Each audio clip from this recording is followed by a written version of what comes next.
Yeah, do you want to run that? Or we can call somebody. We're live.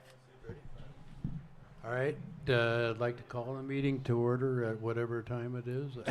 12:05. Since I don't have a, what time is it? 12:05. 12:05. And this is a special meeting for a open comment discussion time for the Guenoc project. So a lot of the formalities I'm going to do away with. By the way, for those of you that don't know me, my name is Bill Waite, and I'm a Vice President of Math, and sitting in for Monica, who could not sit here and do this discussion because she is on the Planning Commission.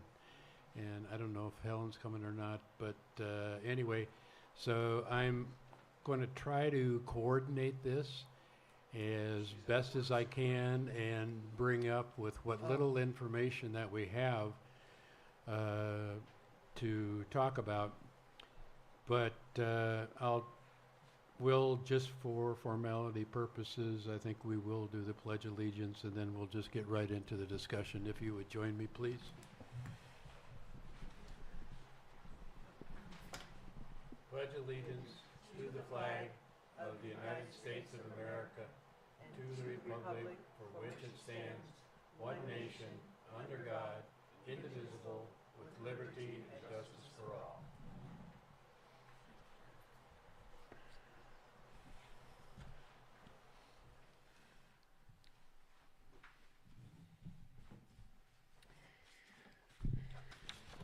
For those that don't know yet, there are at least two handouts that I brought related to this project. This is the second time it's been brought up to the community here in Middletown for discussion. The first time was a year ago, and there was a consensus from the membership at that time as to the concerns of the Middletown area people to the project and its influence on Middletown and the community. And so for that purpose, and back in the back is the letter that came from M.A.T.H to is this the Board of Supervisors or is this Planning Department, related to those issues. And most of those this is summarized in another flyer I brought back there, and it's the pros and cons of what the people in Middletown think that are some of the issues that we should be and the EIR should be addressing for the well-being of South County and the Middletown area. I'm not really set on any specific thing. I just want to say this. I did invite Kevin Tays, I think his last name is pronounced, from the Guenoc project to be here with us and discuss what they are presenting to the Planning Commission. And correct me if I'm wrong. I may have some of this information incorrect, and I've been known to make a mistake here and there. They have a new EIR that's come out since a modified EIR that's come out since the court case has been settled.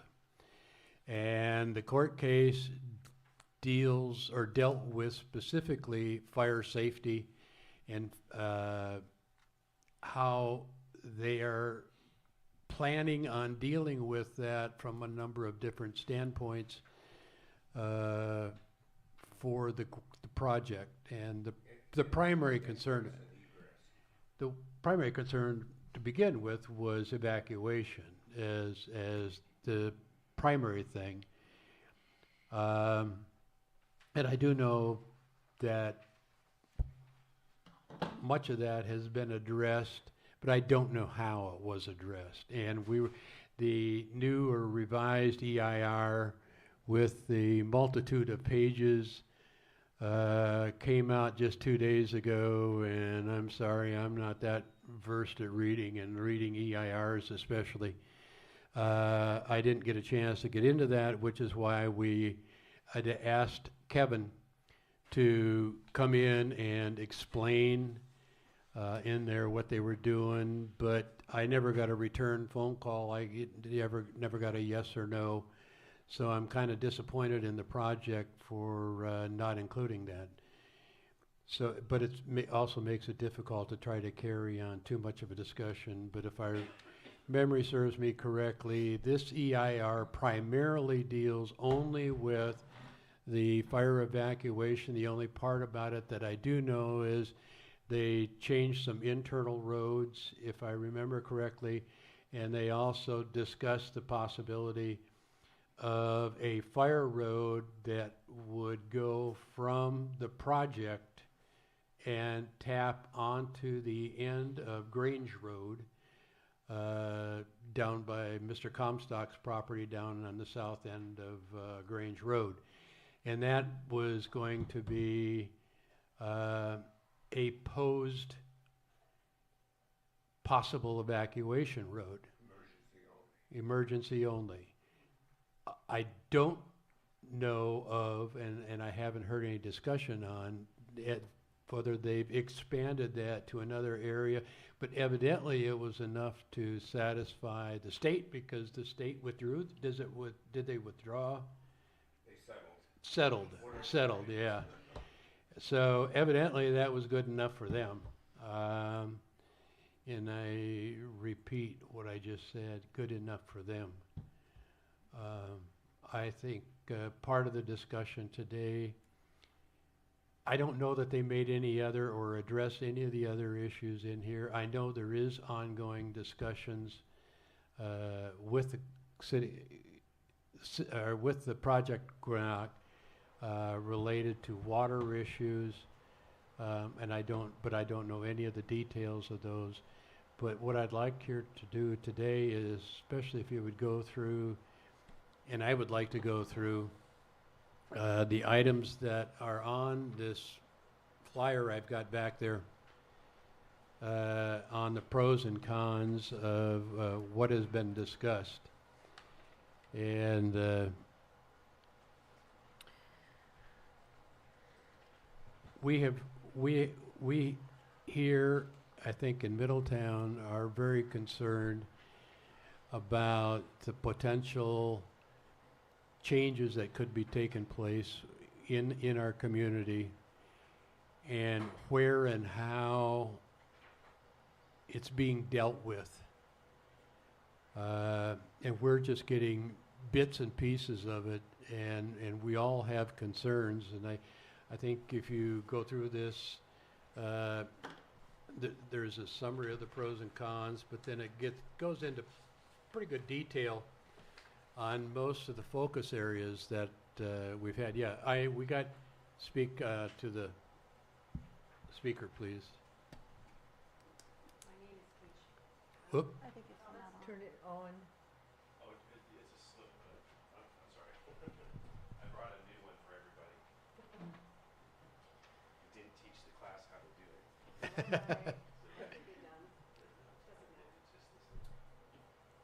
I'm redhead, not blonde. That's all right, I got it. And Thank you. This one's very sensitive, so you don't have to, you can stand back and talk. Thank you, Fletcher. My name is Kate Schmidt-Hopper. I plan on going to the Planning Commission on Thursday.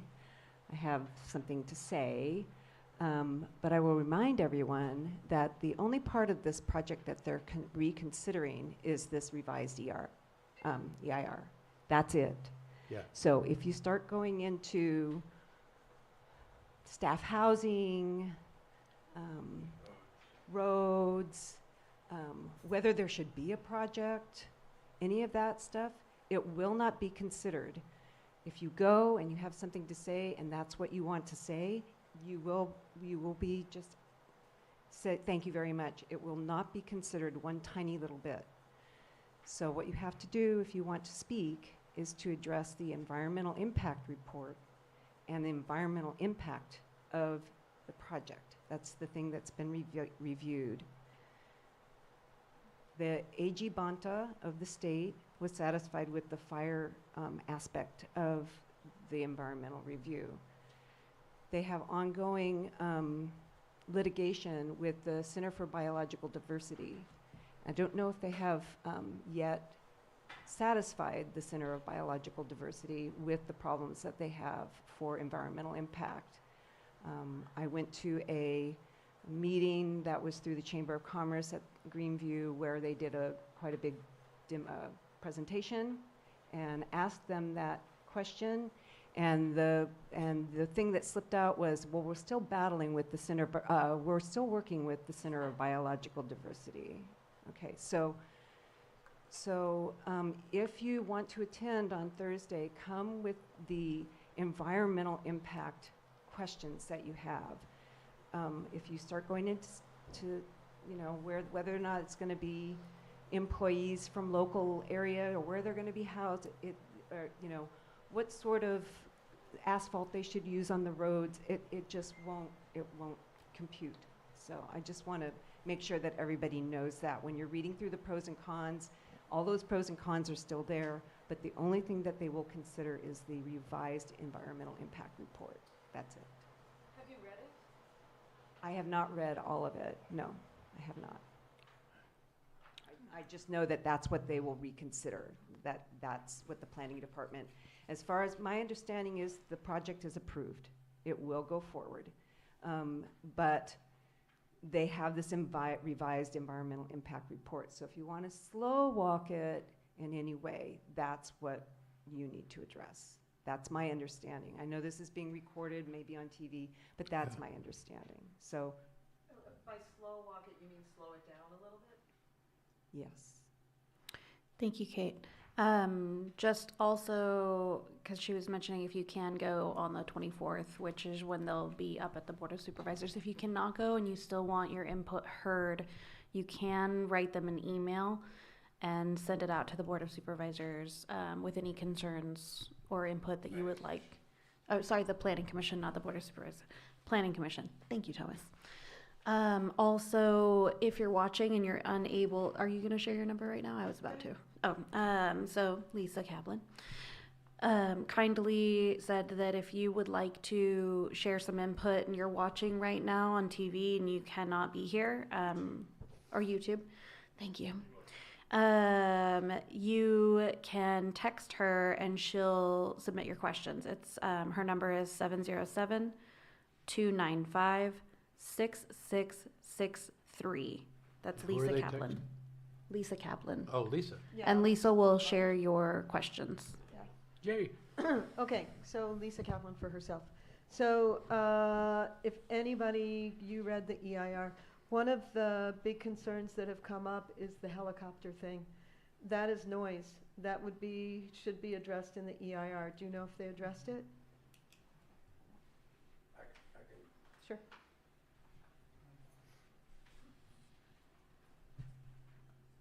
I'll read you the report from the county.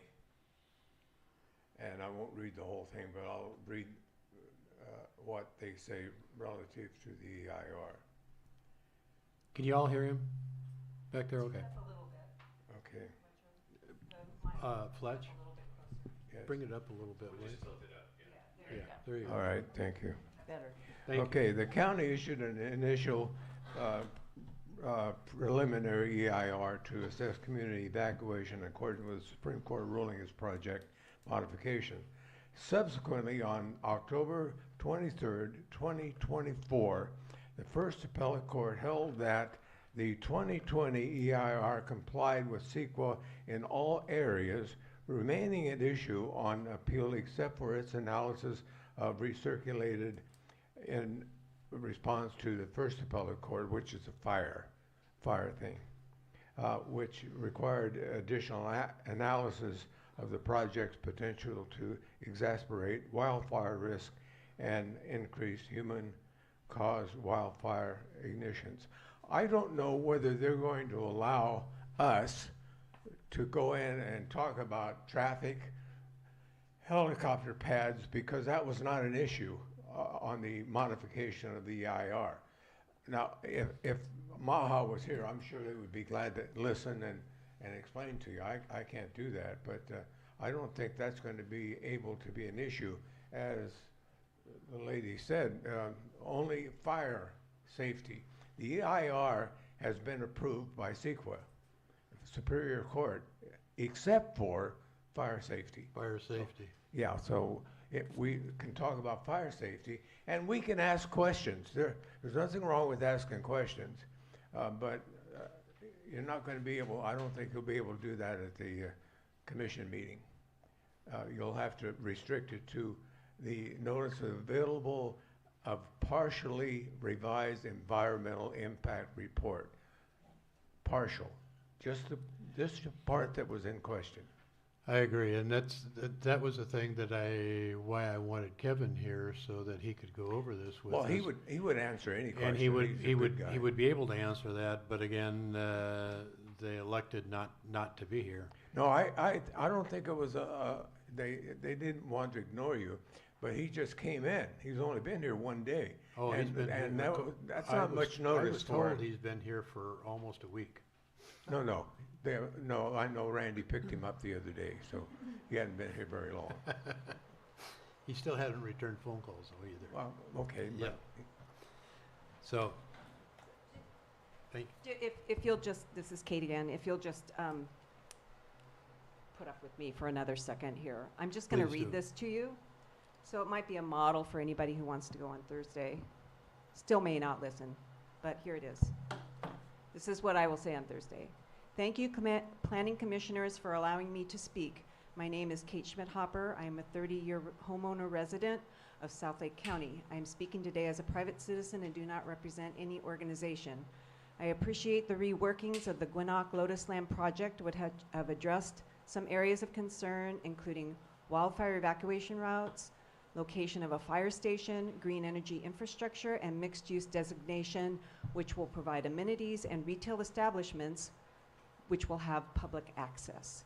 Some concerns remain for project neighbors, including helicopter noise, staff housing, and water use distribution. Still, this project could be a positive economic engine for Lake County and benefit the people of Lake County. However, my concern remains for the silent majority, all the native wildlife ecosystems which will be disrupted by the Guenoc project. Is there a plan in place to preserve dark skies to protect nighttime bird, bat, and insect migration and habitat? Will unnecessary lighting be dimmed? Will safety lighting be minimized? Will provisions be made for natural wildlife movement with protected wildlife corridors? How will the organization handle the wildlife-human interface? Will wildlife habitat areas be established, preserved, and left basically undisturbed? Will rare and endangered endemic plant species be surveyed and protected? Will the landscaping plan commit to California, even specifically Lake County, native plants and avoid exotic plants that are known to be invasive when they escape into surrounding wildlands?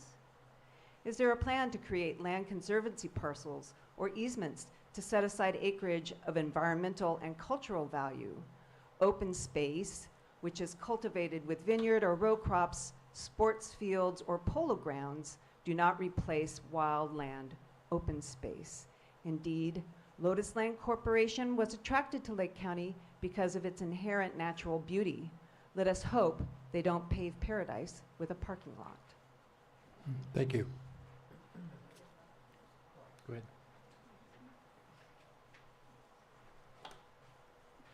Hello, Math. Margot Kambara, friend of Math.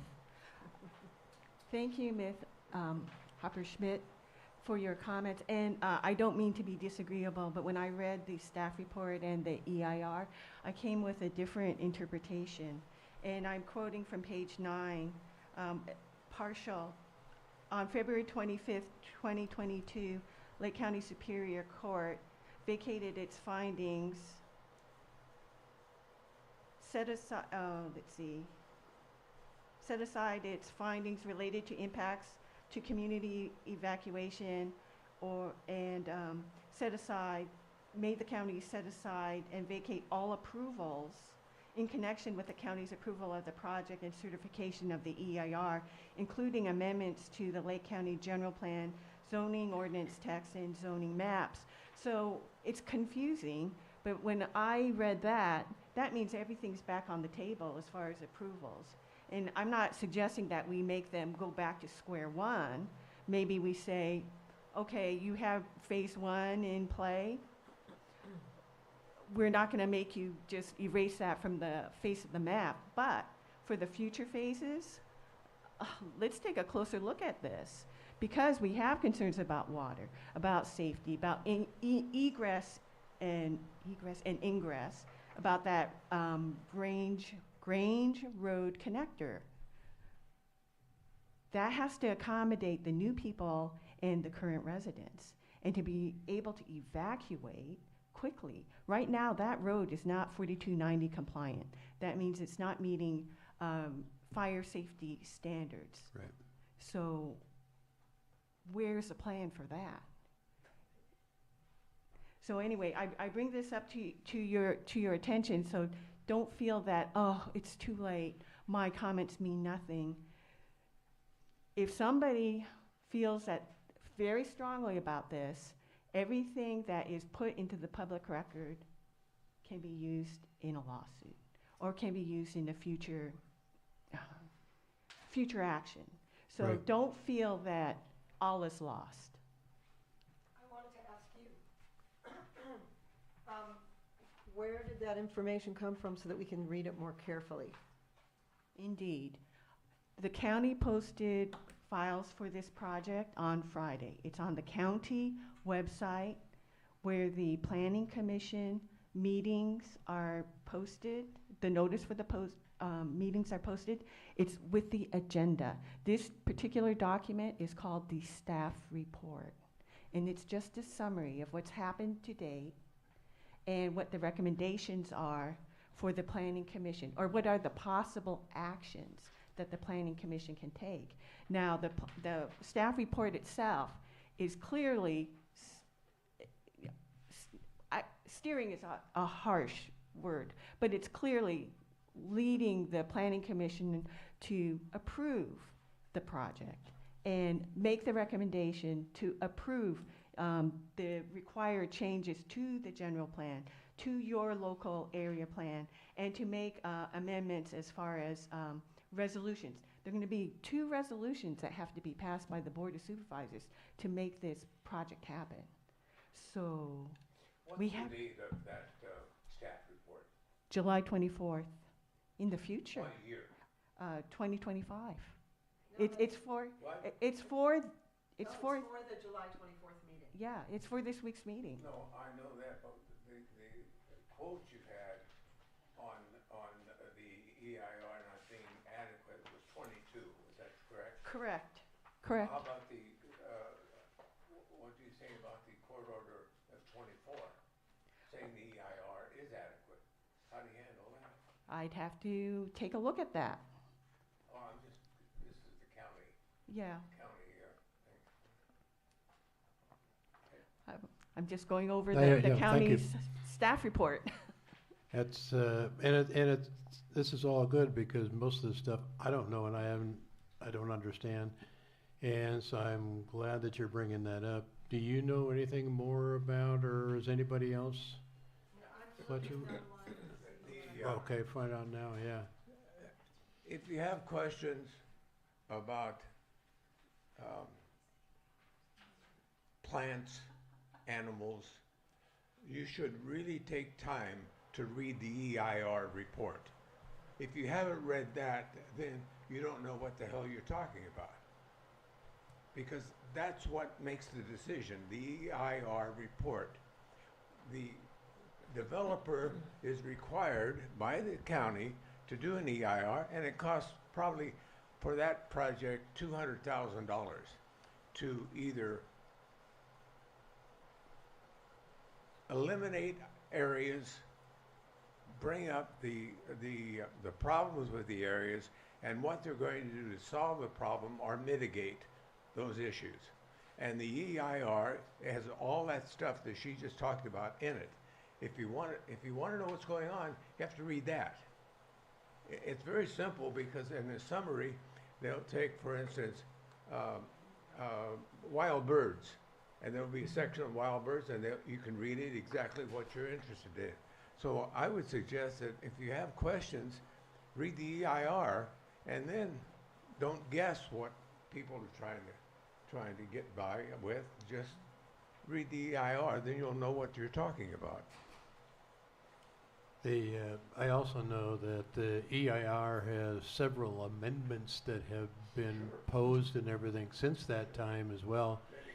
And so I'm not sure of how all that lays out the plan here, and that's why that's another reason. So anybody has anything they can contribute to this relative to what we're discussing, please stand up, because you probably know more than I do on this. But anyway, yeah, Megan.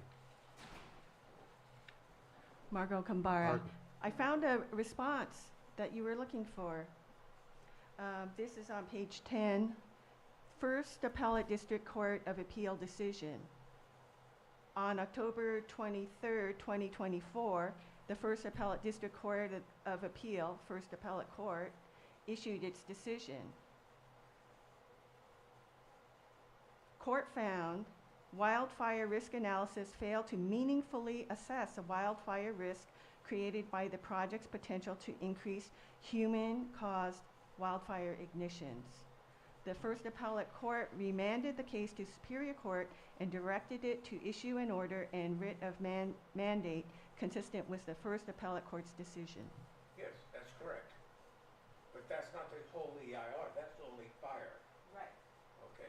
Yeah, Which was what you said. which is what this EIR presentation on Thursday is supposed to be all about.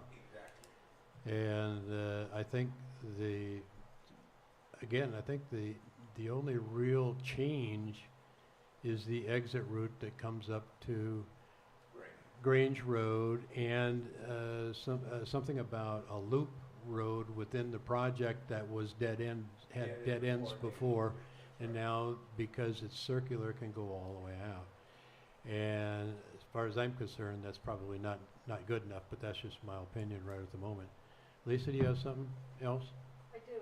You're First of all, I actually, Lisa Kaplan here, I didn't actually find the agenda that easy to find. I mean, I found it before, but I found a couple of misleading paths to go down. But there is something called e-comment, so you can just go in there and send in an email if you can't come. But it would be good to know who's coming. But I really want to know, team, everybody, residents, including you, like, how can we get more leverage to, like, get them to listen to us better? There was a meeting over there. Was there any follow-up about the helicopters? No. So it's like, how do we get them to actually listen to us? Because we matter. We matter more than them, frankly. I don't care how much business or money they bring in here. We were here first. And there were people who were here way before us, and they matter too. You know? But it's like, we really matter. We are what makes Middletown, Middletown. You know? And this whole area, what it is, it's not Guenoc, it's us. And we need to claim some kind of power so that we can talk about the water, we can talk about the helicopters, we can talk about all the people coming in here, how they're going to be served, where they're going to find health coverage, because we can't, right? It's like all of these things. It's like, where do we get our leverage from? Because they are only kind of sort of listening. I totally disagree. They have been to so many meetings and been so accommodating to this community. I'm amazed. Helicopters has been talked about for years. For years. Maybe you weren't here. Maybe you didn't attend the meeting 6 years ago or 7 years ago. But they talked about it, and it was discussed, and they listened. Water. You have to understand about water. People think that because Middletown is here, they have water rights. Middletown has no water rights at all. Calliope has no water rights. They buy their water from landowners that have land above the aquifer, which they're allowed to control. Doesn't belong to them, but they can use it, and they can sell it to Calliope, and that works fine. But Middletown has no water rights. They may have some someday, but, and I hope they do, but right now they don't. So you're worrying about things that have been talked about 5, 6, 7 years ago and mitigated, and it's in the EIR. And to go back and relive the whole construction project, as the lady said, we can slow it down. Well, that's fine. If slowing it down is one thing, but causing a developer to spend extra money because we slow it down, and then we go to them and say, we want you to build more single-family homes for low income and that. And it's hard to get them to listen to us when we've been kind of one way about it. So let's try to get along with them like they're trying to get along with us. They couldn't be here. It's not a big thing. And you should voice your opinion, but keep it directed toward what's real. Don't talk about water. That's all been settled a long time ago. They have their own water. They don't need water from Butts Canyon or anything. And if they wanted to, they could take water from there and pump it somewhere else.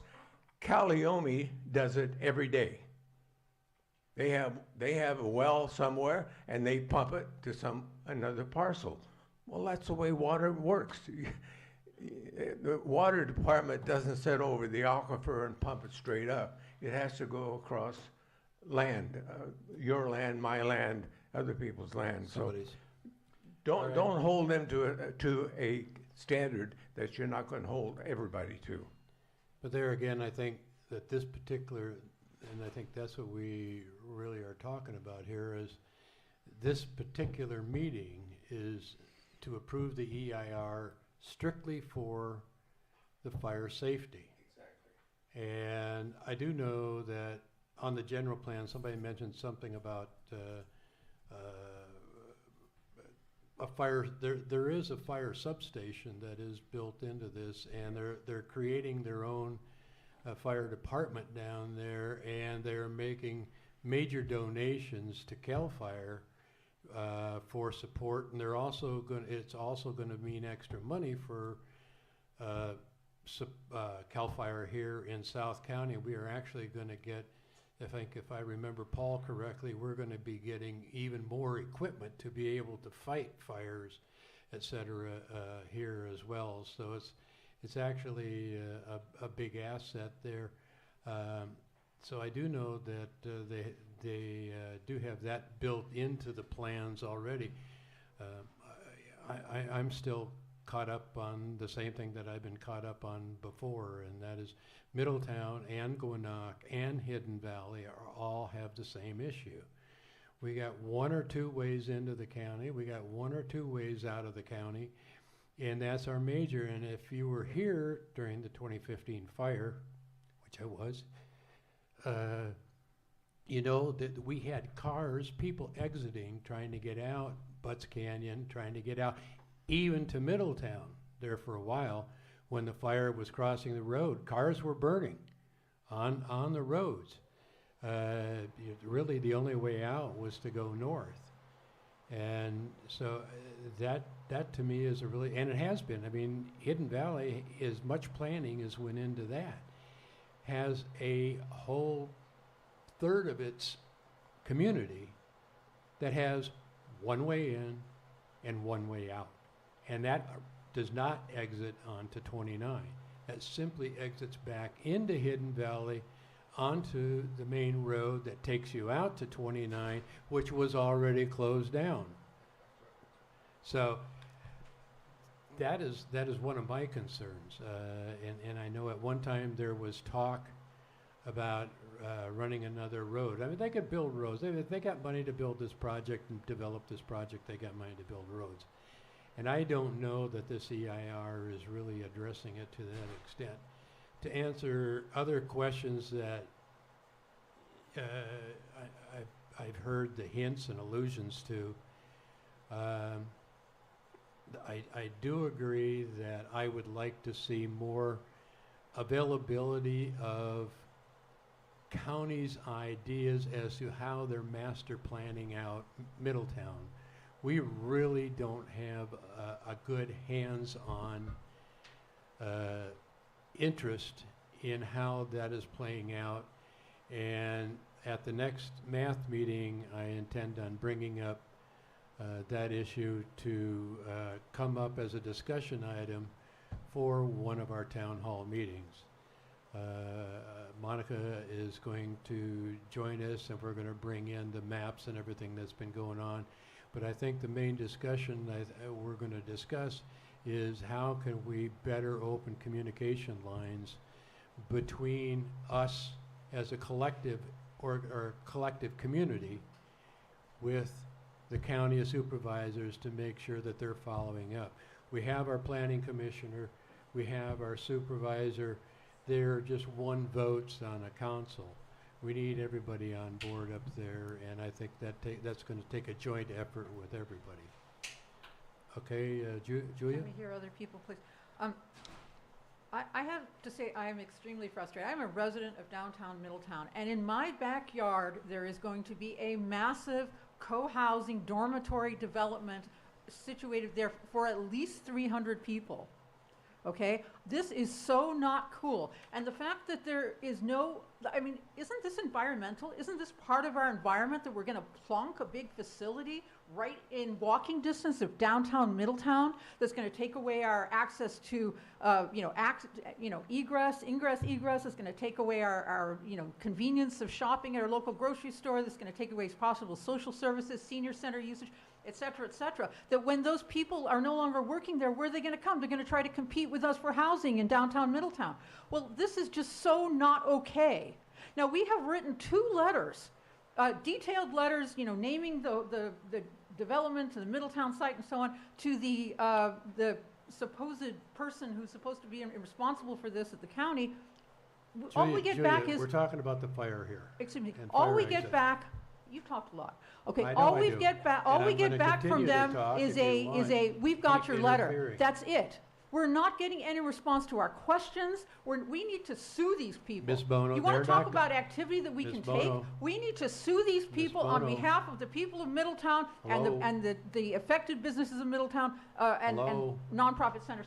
Listen, Are you done? No, I'm not. Would Well, you shut up, please? Will you please get on to the topic? The topic This is the topic. fire. This is the No, it is environmental not. environment It's not the and fire entire of environmental Middletown. control. Well, It's addressing only the fire portion of the environmental control report that was. I'm addressing lack of approved. response. I know you're doing other things, but we aren't doing that, and we're not presenting that. Okay, to well, them. this is important. When is this The going to be Planning dealt with? Commission- I think people here would like to know. We've already talked. Everybody I have we've already talked to talked who about lives that in Middletown is general. concerned about this. We You know, have already talked about that in When? general, and the When was this membership talked has about? voted, and that's where we issued this letter. when was this All talked right. about?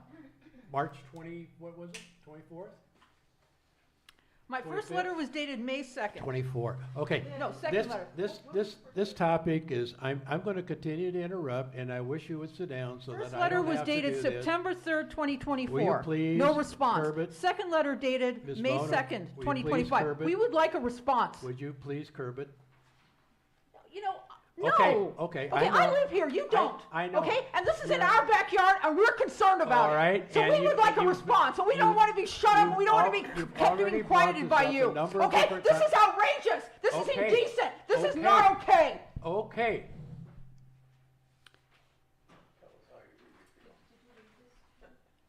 What I would recommend to any Middletown residents that are unhappy with the processes is to email the Planning Commission. Planning Your- Commission direct. Correct. Within the next 24 hours, right? Pam? Yes, ideally within the next 24 hours. You want that to get to them in advance of the am I on meeting. am I on the mic here? I'm You kinda are on the short. mic. Okay, all right, well, my main issue is Please, the water. please And state you your say that- name. Please state Name? your name. Oh, Christine Bernard.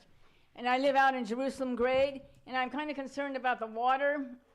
And to say that it's going to come out of a aquifer, we're all getting we're all losing the water. And you just say that you're going to pump it out of the aquifer. Well, what happens when the aquifer is dry? And ultimately, if we keep pumping, that's what's going to happen. So I think we really need to talk about relating, I guess, checking our water and making sure that we're responsible for this. And not to say, well, somebody else is pumping it out and it's okay. No, that's why I'm protesting this whole development. And that is, it's another source of water, the use of water, and against the aquifer. Thank you. Thank you. I think a lot of this, I agree with that, and I think if you look at the pros and the cons here, a lot of that is addressed as well. What we don't have, and that gets back to the planning stuff again, we don't know what the long-term plans are to develop it. They haven't talked about where and how they're going to work on the water supply to make sure they got enough. They aren't talking about how they're planning on developing this and utilizing and expanding on their community down there. We also have sewer issues. I think there's supposed to be a sewer substation down there as well. All these things are out there as plans on there, but we don't know anything about how the county and they are dealing with developing that and putting it in place and what the future plan is going to be. So that's why we're talking about trying to get together to open up these lines of communication for that. So is there any other discussion that relative to the fire issues, Margo? Yes. Thank you, Mr. Co-Chair, Margo Kambara. To answer your question and to the point that Ms. Kaplan brought up, for the Planning Commission meeting on Thursday, one of the things on the table for decision is whether the Planning Commission is going to recommend rezoning. Now, right now, that decision will carry on not just for phase 1, but phase 2 and beyond. So, as Ms. Kaplan asked, how do we ensure that we are heard and we are not ignored? I say focus on that. Urge the Planning Commission not to do a blanket rezoning at this time. If they want to rezone for phase 1, okay, but phase 2, as Co-Chair Ware said, we don't even know what they have in mind for phase 2, phase 3, and on. And we have concerns in the community about water, about the demand on services. Now, when I went through the materials, I was looking specifically for a sheet. It's like impact on infrastructure. And one of the items they talk about what is going to be the impact on schools, on police, on fire service. I did not see that sheet within the project materials. But anyway, that would have been helpful to see what is the project forecasting in terms of, is there going to be an increase in school population and for year-round or seasonally? There are a lot of questions. 117,000 acres. That can change Middletown area tremendously. And you are the gateway to Lake County. Yeah. People come in from out of the county, they see Middletown. So do you want to be suburbia? Or do you want to maintain the rural, rustic nature that we have now and the agricultural lands that are just so magnetic? It's drawn us all here, and it keeps us here. Thank you. Mm-hmm. Can you just clarify, just for those of us who don't know, when you say they're doing zoning, specifically out there or here too? Definitely for the project, but I believe, now I've only skimmed the materials for the rezoning for inside Middletown, but I do believe that rezoning is required for the workforce housing project. So Yeah, when I sat on the the zoning committee, or we, as Hidden Valley, we made a presentation to the county for zoning for all of South County. And we showed them in a number of different places where the zoning changes they were making were not really justified by the absorption rate that was going on down here. And they went back and changed some of those zoning and made it more practical for what it was. And then as soon as somebody came in that wanted to do a project, it was like automatic. Okay, it doesn't comply with the zoning, but we think it's okay anyway, and they just go ahead and change it. So to me, that's a very important thing that I was very upset. Bramble happens to be the one in question. There's not supposed to, or there wasn't supposed to be any commercial out there. There wasn't supposed to be any residential built out there.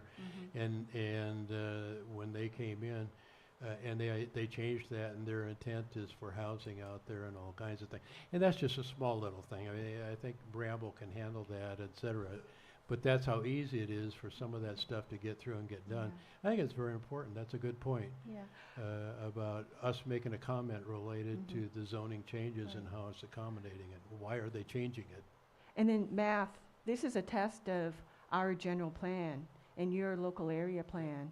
If we want to have Lake County and Middletown area to have a certain kind of lifestyle and a certain kind of appearance, then we have to make the general plan and the local area plan work for us and adhere to what the rules are now.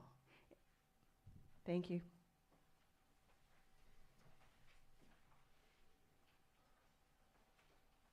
So with all due respect, Lisa Kaplan again, I want to just respond to my friend Fletcher. They listened, but that was it. And it's the follow-up that matters. Not, you can listen all you want, but if you don't do anything, then that's all you did, was you get credit for listening.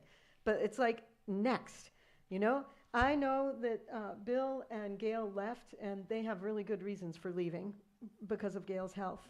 But the truth of the matter is that helicopter thing, all the people over at Calpine when we spoke, like, there are ways to work together. You limit. You can't just go, no, we heard you. It's like, okay, we'll limit it to 11 a.m. and 3 p.m. or whatever, something that works for the residents. You don't have, it's not a yes or no. Right. It's a how. How do we do it so that people are happy? And that requires a conversation and like real meeting. And it's not like I don't care if the EIR costs them $200,000 because the impacts here in Middletown are going to affect each of us who have a home to sell with at least that much money. So it's like, you know, I don't care about them. I care about us. We have a comment from the chat in Zoom that I'm going to read just as soon as I turn this microphone off. I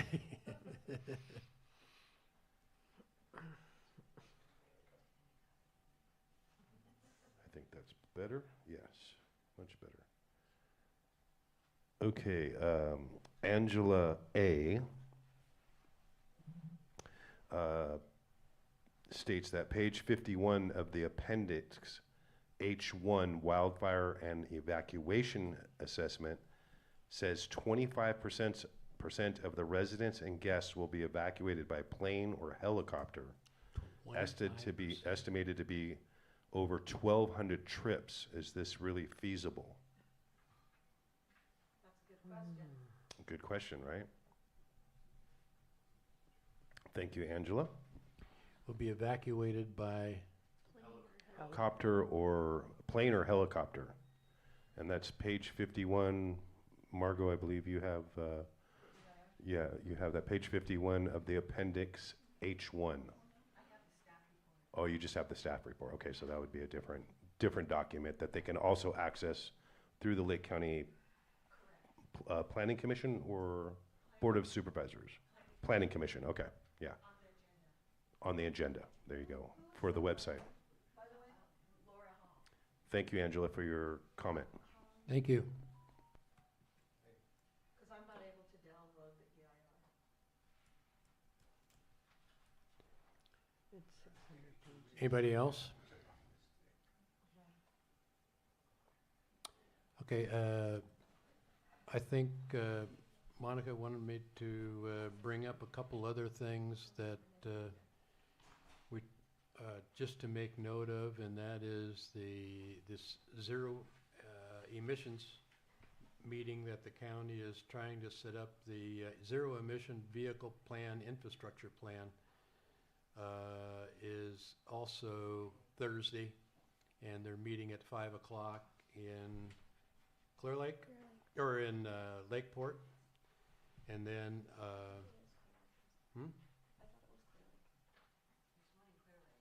Is it in Clear Lake? I believe it's at, I think it's in Clear Lake at 5:30 p.m.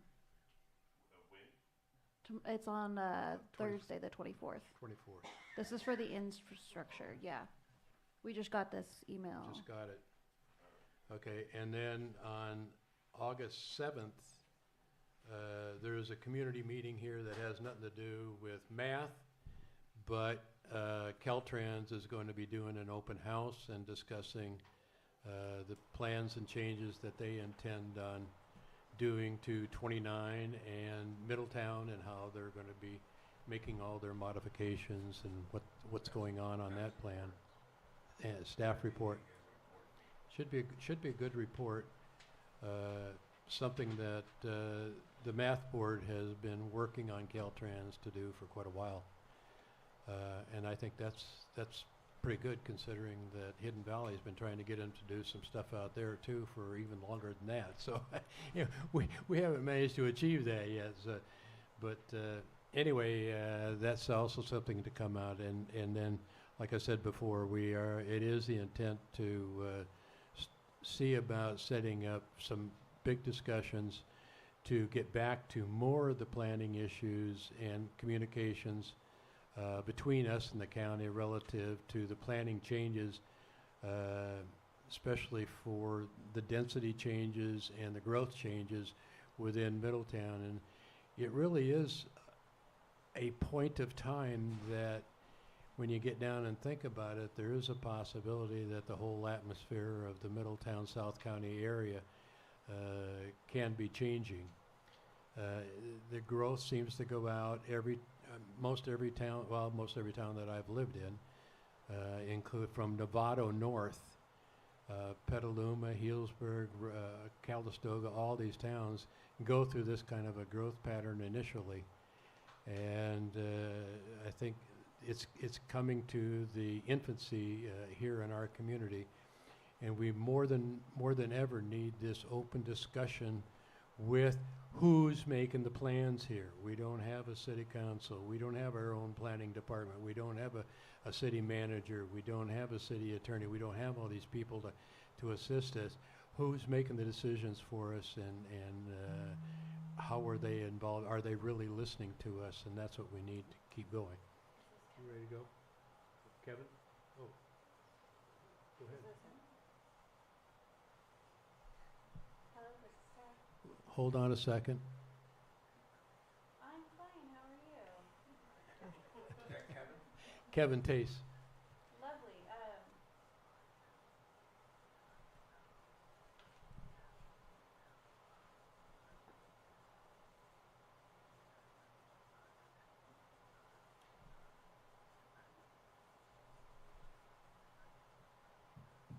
We very much appreciate you getting back to us. Sorry, there were some issues with the voicemail and figuring out what days we were calling for. Ironically, you have called me in the middle of our special meeting. I am literally in front of a mic right now. I don't know if you have time right now. I wouldn't mind putting you on speaker to hop into a little Q&A. Is that something that you're available to do right now?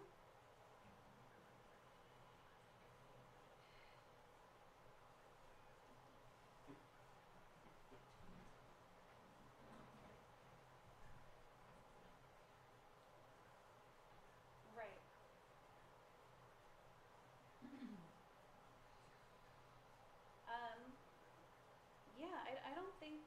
that would violate, him answering questions for us wouldn't violate any kind of county staffing, anything. No, I think that it would just be us kind of No, asking it'll for it'll be fine clarification for, on, yeah. things with the EIR. Just, it's a lot of information for us to sift through, and so some of the community had questions, that are probably addressed in the EIR. It would be wonderful if we could get your input.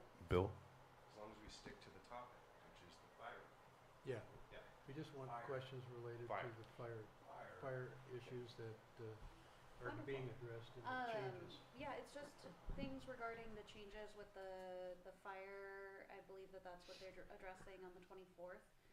And so we're wanting to just ask a few questions regarding the EIR and the improvements that are suggested that are being voted on the 24th.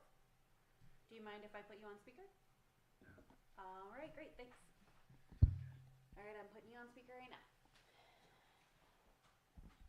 All right, everyone, this is, okay, putting you down in front of a mic, Kevin. This is Kevin Case with the Guenoc Valley Project. Kevin, you are on. Okay. Hello, everybody. Can you guys hear him? Yeah. Yeah.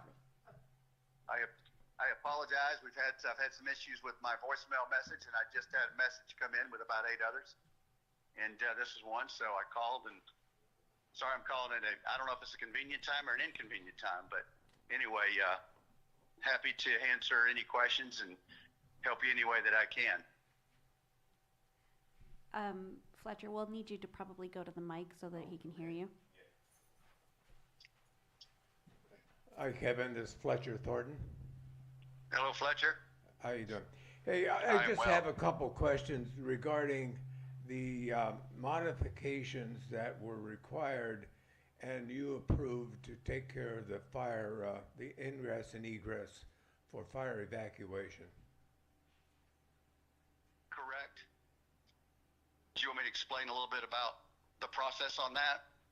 Well, if you could just explain what actions you've taken to mitigate the concerns that people have regarding evacuation from the project in case of fire. Okay. Well, as you probably know, we worked extensively with Fear and Pierce, who's one of the top traffic engineering companies in the state, and worked very closely with CAL FIRE as well.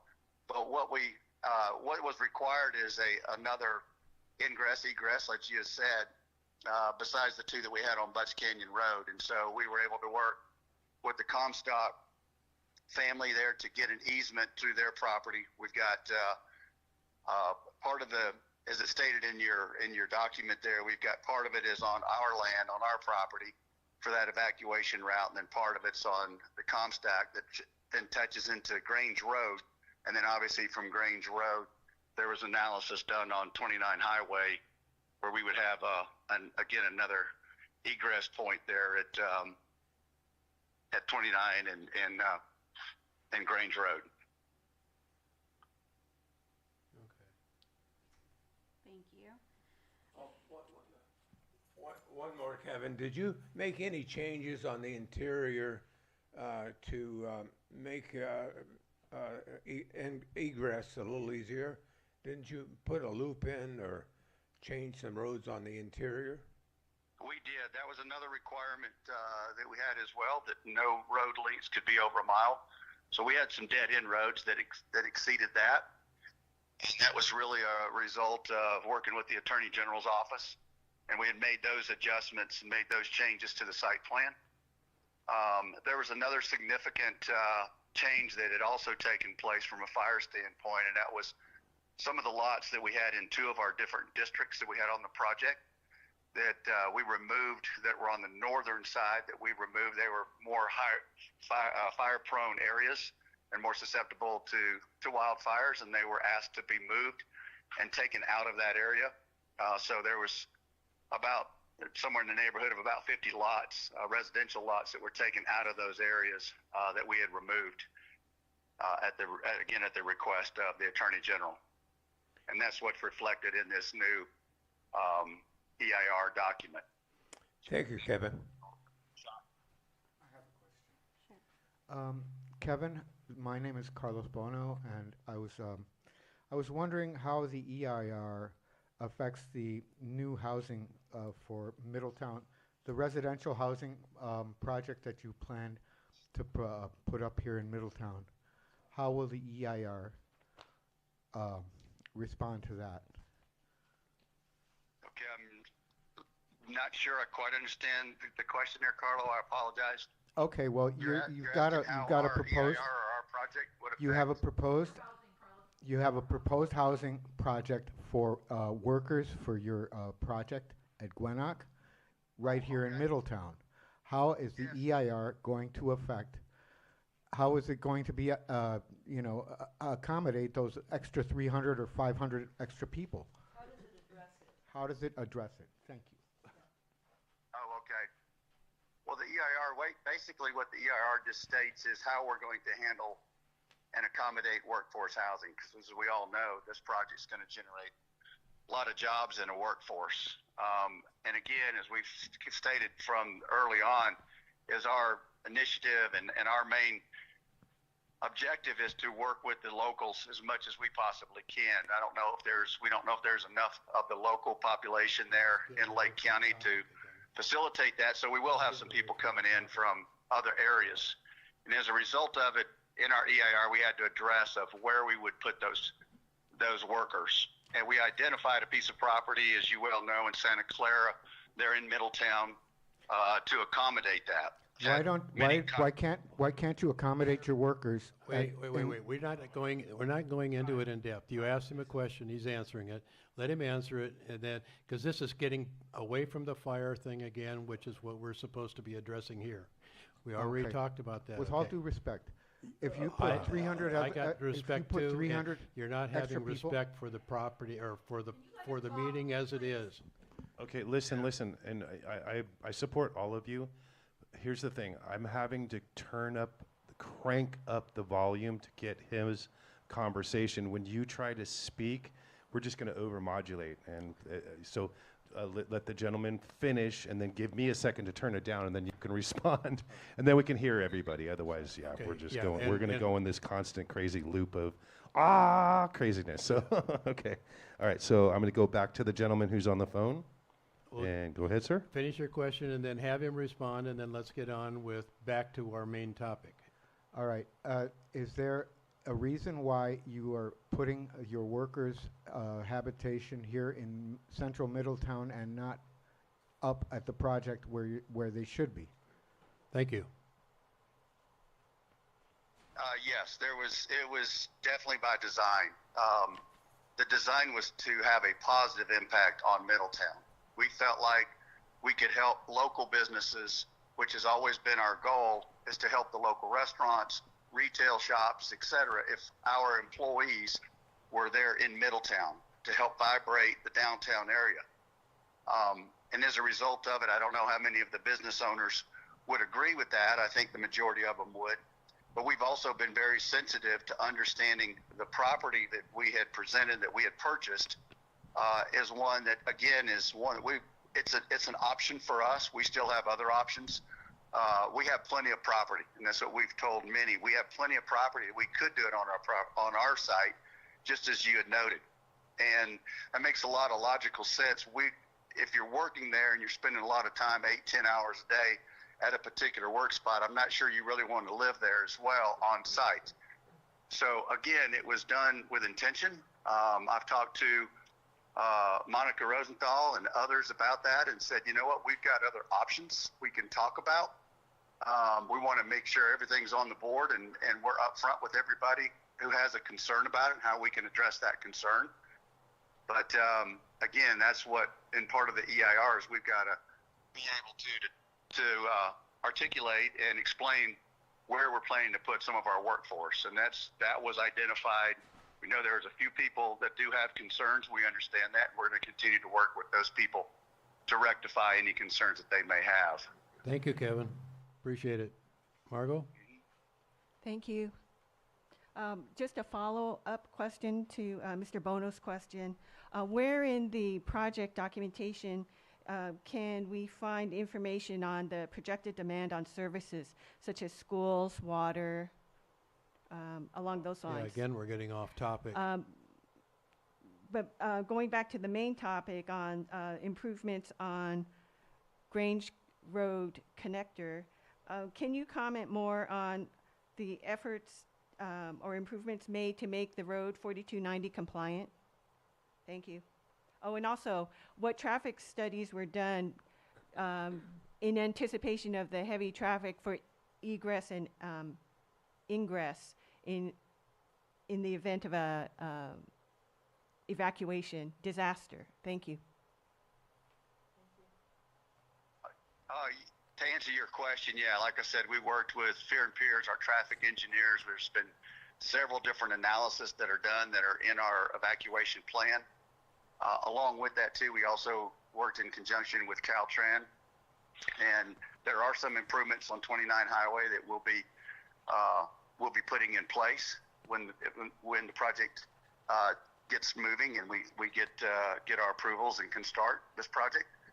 So we've been very sensitive to that as well, and want to make sure that we carry out, we're carrying out that part of it to make sure again that evacuation route doesn't just impede the population of just our project on the 29 Highway, but that everybody, it takes in the whole region, Hidden Valley and all the other areas as well into consideration when that traffic analysis was done. And it should be in your report too, and in the evacuation report, again, that was required by the State Attorney General's office. To answer your question, there's been a lot of studies that have been done on how, not just again how we evacuate and how we have an access out of our property, but also the impact that it has on the local traffic patterns. Okay, thank you, Kevin. Is there any other questions anybody has for Kevin? Yes. You mentioned the plans are still there for the fire department substation on the property, correct? That is correct. That is something that we offered up early when we started the project, and we will actually be building. It's actually starting the preliminary design of a CAL FIRE station now to meet all of its specifications. And also, as part of that, we're building it. We're responsible to fund it, equipment-wise and so forth. That's a pretty heavy lift. You can imagine it's a pretty expensive endeavor, but we felt like that was not only great for our project, but that's also a station will help that whole region of Lake County. And it was very much in need. So, again, it won't just be first responders on our property. It'll be for the entire South Lake Fire community, and they'll be operating the fire station. And we also have a helipad there as well, with fueling capabilities and so forth with CAL FIRE as well. So we've worked very, very closely with Mike Wink and Rick Duncan and several others of the CAL FIRE to make sure that we're bringing forth a premier station there for them. Somebody read something out of one of the comment sections here about 25% of the population being evacuated by helicopter or plane. That's during an emergency. That's quite a few people. What? I haven't read that one. It's on page 51. The appendix. In the appendix. 25%. Okay. That's a pretty good endeavor. Yeah. Yeah. That's a big helicopter. Yeah. Or plane, yeah. Well, it takes a big runway to hold a plane that'll do all that as well. All right. Right. One more question, and I think we're finished. Is there a plan for, you're having an airstrip on the property, are you not? We do not have an airstrip on our property. Weren't you going to put one there? Or you talked about it? We did. We looked at it one time. We've had several conversations to get an airstrip approved. In today's world, FAA is very, very challenging, and so that's not our intent to have it on our property. There's some others in Lake County that we are looking to maybe consider of helping and assist to extend some runways and so forth to bring a little bit larger aircraft into the area, but it would not be anywhere near our site. Yeah. And none of those have come to fruition yet. We're just still in I know exploration stage. Brambles Park, which is just down the street from you, then basically is still has their runway and are actually using it too. So I do know there's one close there. All right. Right. Yep. One more question. After Julie, we have something else from our YouTube. Okay. Um, This is on fire now? Kevin, thank you for taking the call and being here to talk to us. My name is Julia Bono. You might recognize my name. I'm the author of two letters, co-author of two letters that we've sent to your organization regarding the concerns that residents of downtown Middletown have regarding the worker community that you plan on citing here. We feel very much that there's a big concern among people about the fire evacuation possibilities, as well as the stress on infrastructure. I've detailed everything in my two letters. I have not received a response other than your letter's been received. And I would really like to get some response so I can tell all the people that are talking to me about this and exhibiting considerable concern what to think. Right. Well, I would love to have kind of an off-record conversation with you about that if I could. I'd Sure. be happy to follow up with you. I believe one of my letters was addressed to your organization. Is there an email address that I should address it to, or would you like to? Yes. Yes. You're okay. welcome. Yes. You can send it to KC. K at, as in the letter, C as in cat? Yes, ma'am. Yeah, just the letter K and then a C. Yes. And then at Mahaman, MAHAMAN.com. M-A-N as in man. Yes, ma'am. Okay. KC MAN. at mahaman.com. Okay, sir. That's Thank you. it. Thank you, That's sir. it. If you'll send me an email, I'll be back to you on that today. I appreciate that, sir. Bye-bye. Absolutely. All right, Kevin, I lied to you. We have Comment from Zoom. a Or comment not from Zoom, from coming in YouTube. from Zoom. So, No, YouTube. oh, YouTube. Yeah, we're okay. on YouTube. Okay. So this comes from Angie. The assessment states 10% of residents and 15% of guests will take 12, and it will take 1,200 trips. It's in their assessment. Is he saying the assessment is wrong? And so this assessment was page 51 of the appendix H1, wildfire and evacuation assessment.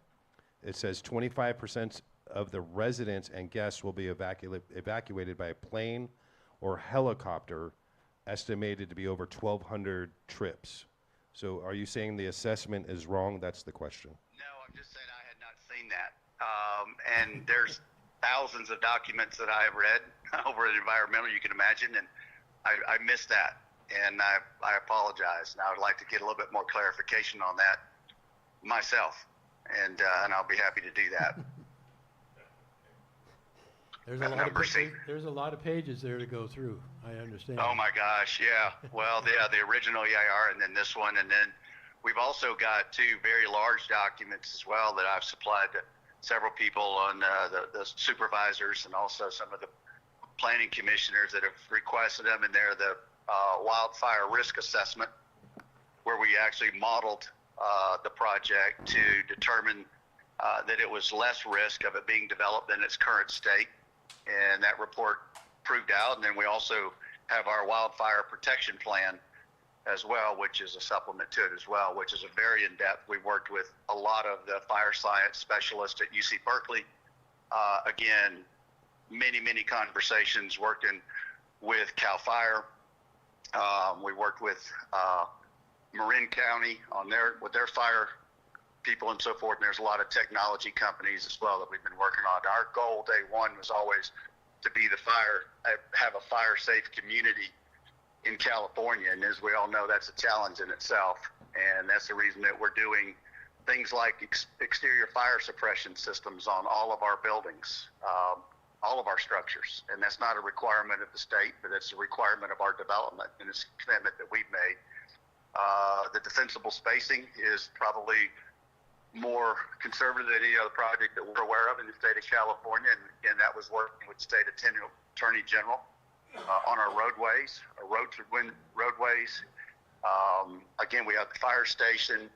I mean, there's just our grazing plan, everything we can to try to keep not only our community safe, but the impact it'll have on the surrounding developments as well. Again, Hidden Valley and others. But that's what That's been our goal from day one, is to make sure that we've just got kind of a new standard when it comes to fire safety.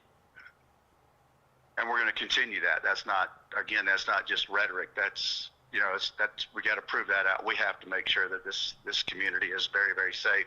Again, not just for our residents and our guests, but for the entire Lake County. And I'm sure that eventually those ideas and everything you'll be presenting to the county, as well as hopefully M.A.T.H anyway, that as you develop a plan to put all those formulas together, that still has to be approved, right? These are just the concepts that you're bringing up right now, right? Or am I wrong on that? No, the reports that we put together have been approved. And we'll continue, like I said, as we all know, fire safety is an evolving. It's continued, the technology's continuing to improve, and there's new techniques and home hardening materials and all those things that continue. Hopefully we're just on the cusp of some great things to come to really help us to make sure that, again, it's not just about our community, but that the entire state of California and particularly our area of Lake County is protected from some of these wildfires and early detection devices, those type of things. Obviously, we haven't proved all of that out yet, but those are because we don't have anything to install those on yet. But those are things that we're going to be putting into action. And as I've told Monica and others as well, as soon as we get through this process, we would love to continue to participate and come to M.A.T.H meetings and to hear from the community of what they were like. How does this project benefit them, whether it's job creations or other technologies that we also can share. That's really what we want to continue to be as a good neighbor and not take, but actually give back as well. Thank you. May I? Do you have another question? I do. for her?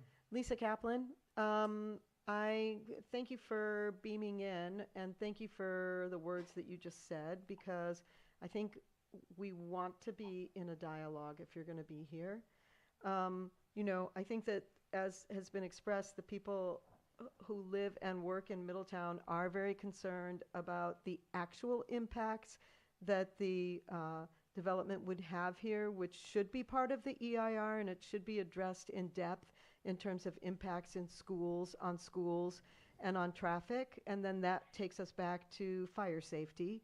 And I actually am going to ask you, Bill, if you would express what you expressed to all of us about fire safety, because you had some concerns as well. So, Kevin, I would really like you to ask us if we really want all of those residents here, because the impacts are going to be very big, and it's going to impact a lot of us in terms of our long-term investments here as well. Unfortunately, there's a lot of changes coming to Middletown, and that is going to affect all of us. But Bill, if you would just talk, because you mentioned traffic as well, during the Valley Fire, how difficult it was to get out and how there were vehicles stalled and burning in the road. As Lisa brought up, Kevin, I was here and on the board of directors at Hidden Valley Lake when the Valley Fire hit. So we had people very limited ways out, and as the fire was coming at Hidden Valley, it made an abrupt turn and started going south, and that's when the fire came into Middletown and actually passed over Highway 29. What I saw was people trying to evacuate out even towards Middletown, which is one of the 3 routes that we have in South County that's exiting out of the county. But people were driving down Butts Canyon Road, and the fire was chasing them or crossing the road there, as well as even Highway 29 on the way into Middletown, and 29 to the north, actually there for a short period of time. So it was very scary to see cars on fire and everything else going. It's for me especially, and I speak for myself here, it concerns me a great deal as to the evacuation process and what we're doing for here, because to bring that many people in and combine it with the other projects that are planning on being developed here, that is quite a big impact onto our exiting and transportation here in the community. And I think that needs to be addressed very, very heavily. I know years and years and years ago, it was also addressed by the Army Corps of Engineers as far as just being able to get out of the county. A lot of those plans never came to fruition, but the Army Corps did do some planning work there as well. So that's just, I just throw that out there as I'm available to discuss some of these items. I actually stayed in Hidden Valley and participated in the rehab repopulation. So I lived through it all. PTSD, I guess. Yeah. Sorry. And we were there 2019 on property too during the fires. Yep. That came through there. Worked with CAL FIRE and helped really and try to basically, we worked with CAL FIRE to make sure the property that it came over onto our property, and that was by design as well. And we can extinguish a fire out there. We have a lot of fire breaks and so forth out there. And over the years, you know, Mike Wink and others have told us that they've used this property before to extinguish the fires, to keep it from going over into Hidden Valley and so forth. And when this project's developed out, that's what this massive report cost us a lot of money and a lot of time to put together with the UC Berkeley and fire experts and traffic experts and so forth, was to really determine that this project, when it's built out, makes the community safer than it does in its current state. You know, when you've got a lot of, again, defensible spacing and wildfire management of property too, where, you know, you can control chaparral and you can control some of these, you know, very, very high fire prone vegetation and so forth. And, you know, things that you would do at your individual property, we just have to do it on a larger scale, which obviously there's a lot of money and so forth that goes into doing that. But again, you know, we are very conscientious about that. We are open to all the ideas. Again, we're making a massive investment into Lake County community. We want to make it a better way of life, not to have any, you know, not to do the opposite and be a detriment here. Now, most of our guests and most of our residents, these are second and third home buyers. We will not be stressing the school systems. Most of the children and so forth that will be employees of ours that might be coming into the area that have children. And that's where we would see a little bit of a kind of an uptick, if you will. But again, if you really look at some of the advantages, and I'll be happy to share some documents as far as what it can do from an economic standpoint of Lake County, from property taxes, et cetera, what we're donating as far as fire stations and fire equipment, et cetera, et cetera. I think, you know, I mean, there's not a perfect answer for it. And, you know, with new development, it's difficult to have that change. And we can always look at the opposite side of it. We have looked at what's the worst case scenario. And as we all know, it's wildfire. I mean, there's no question about that. We're not, it's the elephant in the room, and we haven't kind of danced around it as you would think. We've spent, and even before, I mean, when I first came on site in 2018, first meeting I remember is with community, other ranch owners in the community. We put together a consortium and just said, how do we come together and how do we make each other's property safer? How do we collaborate, you know, and bring resources? Because it's very expensive, as we all know, for a lot of these fire management techniques and defensible spacing and, you know, how you back burn and the things that you can do and can't do, and how do we work together? Again, not just on ours, because it affects everybody's property.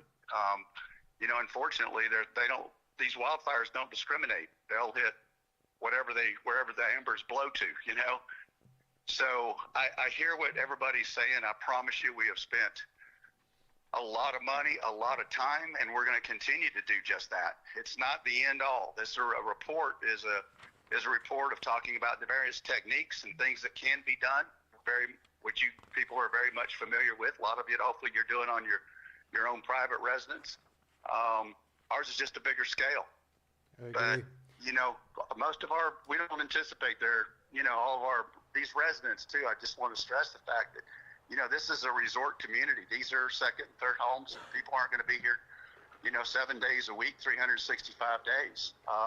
Not even close. I wish they would. It'd be great. It'd be great for us, but that's not what the project's designed for. And, but again, like I said, it's going to help a lot of ways. We want people to come and understand the history of Middletown, and whether it's the travel piece of it, we want to be respectful of that, and we will. The project will honor Lake County, its history, and we're excited about that. We could have made this investment anywhere in the United States, and this is where we chose to make this incredible investment. I mean, it's massive, but again, I really do think it's with change comes, sometimes it's difficult. But I can tell you, and I hope anybody that I've had an opportunity to sit down and talk with sees the same way. And it's not me, it's a whole team of people. But I can tell you, our team of people is very collaborative. We want to be a part of the community. We want to be respected here. We're not just looking for an approval and turn our back at all. I mean, it's going to be the complete opposite. We're reliant on Lake County. If Lake County's successful, then we'll be successful, and vice versa. Agreed. Thank you, Kevin.